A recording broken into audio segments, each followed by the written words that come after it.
నెల్లూరులో ఉన్నటువంటి నారాయణ మెడికల్ కళాశాలలో సోదాలు జరుగుతున్నాయి. ఆ సోదాలనేటువంటిది ప్రత్యేకించి నారాయణ దాచిన డబ్బులకి సంబంధించి పోలీసులు చేస్తున్నారు.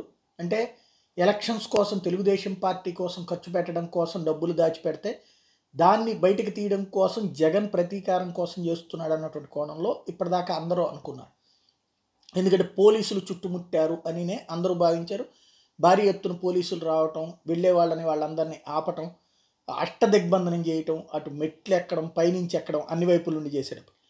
అయితే రాష్ట్ర పోలీసు శాఖ సహకరించడం మాత్రమే చేస్తుంది. అసలు సోదాలు చేస్తున్నటువంటిది కేంద్ర దర్యాప్తు సంస్థ అయినటువంటి డైరెక్టరేట్ ఆఫ్ రెవెన్యూ ఇంటెలిజెన్స్.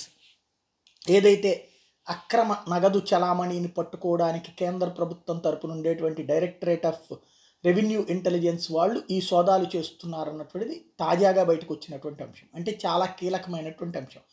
వాస్తవంగా ఈ సోదాల్లో అంటే పక్కా సమాచారాలతో చేస్తుంటారు. ఫెయిల్ అయినటువంటి సందర్భాలు ఉన్నాయి. కాకపోతే డైరెక్టరేట్ ఆఫ్ ఈ ఇంటెలిజెన్స్ వాళ్ళు చేసేటటువంటి వాటిట్లలో ఫెయిల్యూర్స్ తక్కువ ఉన్నాయి. 20-30% ఉన్నాయి. ఎక్కువగా 70-80% సక్సెస్ ఉన్నాయి. కాబట్టి ఇందులో కనుక డబ్బులు దొరికితే నారాయణది అతి పెద్దదైనటువంటి ఇష్యూ అవుతుంది. లేకపోతే కనుక దొరక్కపోతే కనుక అది నారాయణకి ఫెచ్చింగ్ అవుతుంది. నారాయణ మీద అనవసరంగా ఇట్లాంటివి చేస్తున్నారన్నటువంటి కాన్సెప్ట్తో అది ఇప్పుడు ఓ పక్కన పొత్తుల గురించిన చర్చలు జరుగుతున్నటువంటి సమయంలో కేంద్రం ఎట్లా చేపిస్తోంది అన్నటువంటి కోణాన్ని బేస్ చేసుకుని రేపు పొద్దున పొత్తులకు సంబంధించినటువంటి తేడాలు వచ్చినా ఆశ్చర్యపోనక్కర్లేదు. ఏవి దొరక్కపోతే, దొరికితే మాత్రం పెను సంచలనమే అవుతుంది. ఏం జరుగుతుందనేది చూద్దాం.